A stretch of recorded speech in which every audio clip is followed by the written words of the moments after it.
kandi byaribuye biremereye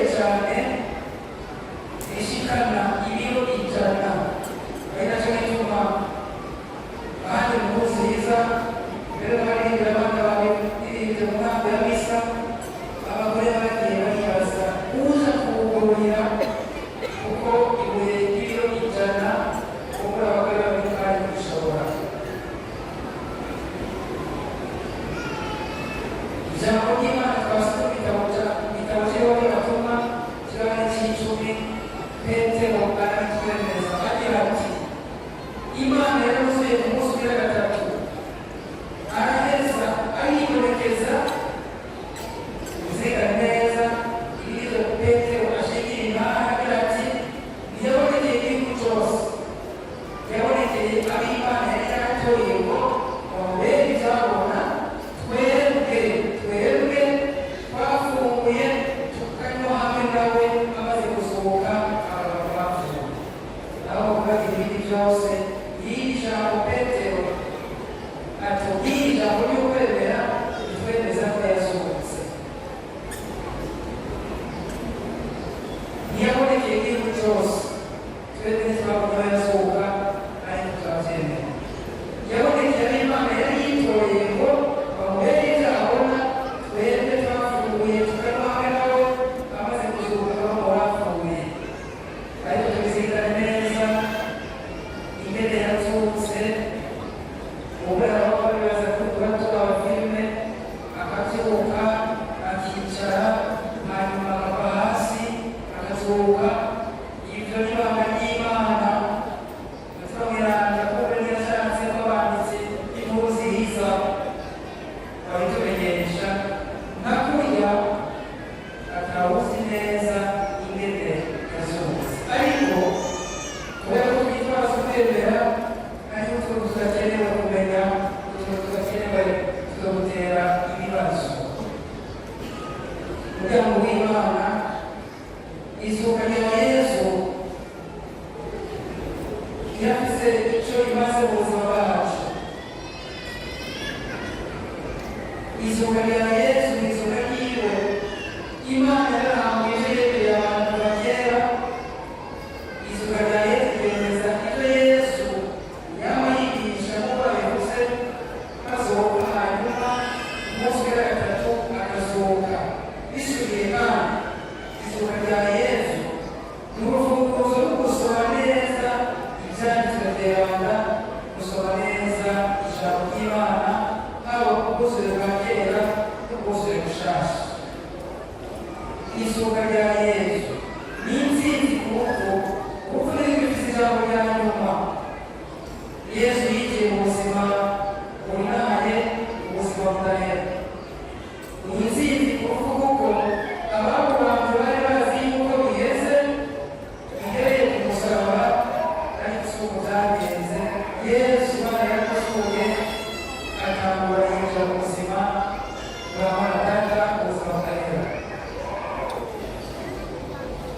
Izuka kandi twavuze mu nama y'imisa ishingiro ry'ukwemera kwacu, ry'umwizero wacu. Ntitwemera gusa ko Yesu yasohotse, twemera kandi ko natwe azotuzuka. N'ukwemera kwacu turasubira tukabigaragaza tugira tuti Yesu ryapfuye ubuzima budahera. Rero nacyo gituma duhamagariwe tuza turahindura ingendo tukabaho nk'abizigiye uzosukira ubundi buzima, kubera yuko turazimyifatira babwira na umwenda ubuzima bwabo buzoherera ku isi. Twebwe abemera ubuzima bwacu ku isi ni ingaha. Reka none izuka rya Yesu twebwe uyu munsi muri paruwasi Kinama rero turaba izuka ryiwe turaba natwe kuko turafise ibyo tugendana, ibagendana mu buzima bwacu. Twere ko Yesu yugurura tukazana no tukidegemvya. Izoba ari ukwiyehura, ukwidodomba, kwidodombera naka, kwidodombera Imana, kwidodombera Yesu, natujya mu kwirinda biriya. Izoba tugendana n'ico gicumuro kitwizingirako, bikanga ko tukivamo. Nimba tujyanwemo ariho ubukene, nimba turambarayemo ariho guhemukirwa, gukora kandi kazoza, kubera ko tutabona iyo bija n'iyo biva. Ariko twizirikane neza kazoza kawe si wewe utegereje kukamenya. Kazoza kawe ni Yesu akazi, kazoza kawe ni Imana ikazi. Tugere Kristo tukagiye twibaza yuko ejo haza Imana ikahazi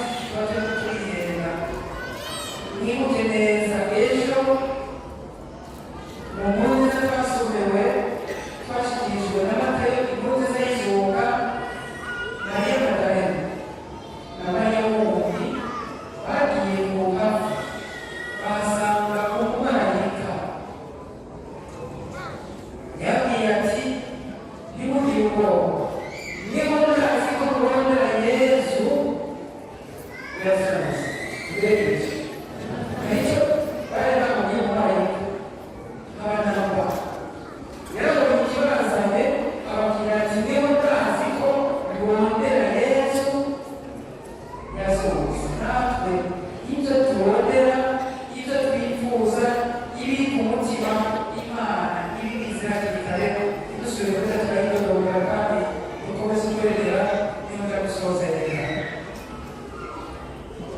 Izo mva usanga zugaje ibibuye binini binini, ibibuye biremereye, ibibuye by'inzigo, ibibuye by'ubudatakibombe, ibibuye by'umunoho, ibibuye by'ubwishime, ibibuye by'igiturire, ibibuye by'amacakubiri, kubura akanyamuneza ka Pasika.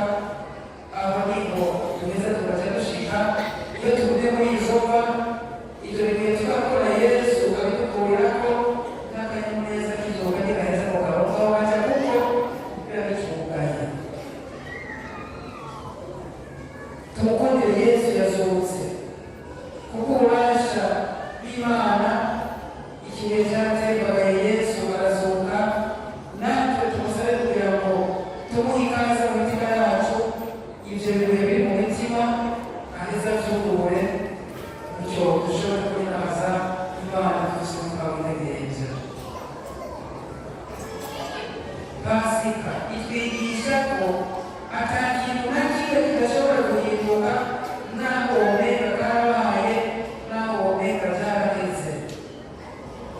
Abagore bagiye bafise amakenga, uwuza kubugururira, ariko kubera iryo zuka basanze n'icyo kibuye atagihari, n'ukuntu zicigizwa n'Amatayo batubwira ko umumarayika yaracyicayeko, ikimenyetso cy'ububasha bw'izuka rya Yesu.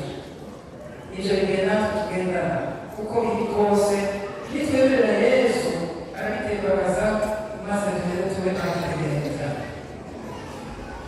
Pasika kandi batwigisha kandi ko twova mu mwijima tukaja mu muco, ari nacyo cyo gituma n'ibitaro bya Pasika biri ngaha, kugira ngo regerere twibisigaye cyose tuje mu ngoro y'Imana guhimbaza amabanga ya Pasika ku munsi wa Pentekoti urimo. Mariya Magdalena yagiye kumva ko ibibiriye, asubira inyuma bwamaze guca, asubirana inyuma kwimuneza. Pasika iratwigisha ko nawe natwe ushobora kuza ngaha mu ngoro y'Imana ugihwiriye mu mitima yacu. Ese twose inyuma dufise akanyamuneza, imitima yacu bakeye. Pasika iratwigisha kuva mu buzima bwiza tukaja mu muco w'ukuri, tukaja mu muco w'ubutungane, kuva mu bwoba tukizigira Imana, kuva mu gukeka tugakomeza kukwemera. Araraba aremera uwo mwanditsi w'inkuru nziza akaba kwitwa Yohana.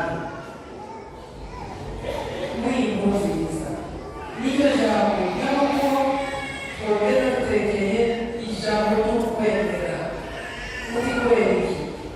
Murebeye kuraba neza nk'uko twabizirikanye ejo mu nkuru zo gushyikirizwa n'Amatayo, mbere n'iyo tuza kuzirikana abaza gusenga ku mugoroba, turabona ko kwa Matayo umumarayika abonekera abapasiteri babiri bagiye ku rubavu, mbere bataje bagiye kumenyesha inkuru nziza abatuma bagaca bahura na Yesu. Ngicyo ibyatumye baca bemera kubona umumarayika, kubona urubavu rwuguruye, no guhura na Yesu akabiyereka, akabaha ubutumwa. Ibyo nibyo byabakomereje ukwemera. Mu nkuru zo gushyikirizwa na Luka, abigishwa babiri b'Emawusi nabo nyene bari bataje bikiriwe kubera ivyari vyabaye. Yesu yarabonekeye, baca bagira akanyamuneza, mbere baca baja gusabiriza iyo nkuru bayishikiriza abandi batumwa. Tubizirikane neza aha kwa Yohani, Mariya Magdalena, Petero na Yohana ubwiwe, kiretse impuzu n'urubavu rwuguruye n'ikibuye gitegereje ku ruhande, nta kindi kintu na kimwe cyabemeje ko Yesu yazutse atari ukwemera. Kuri munsi wa Pasika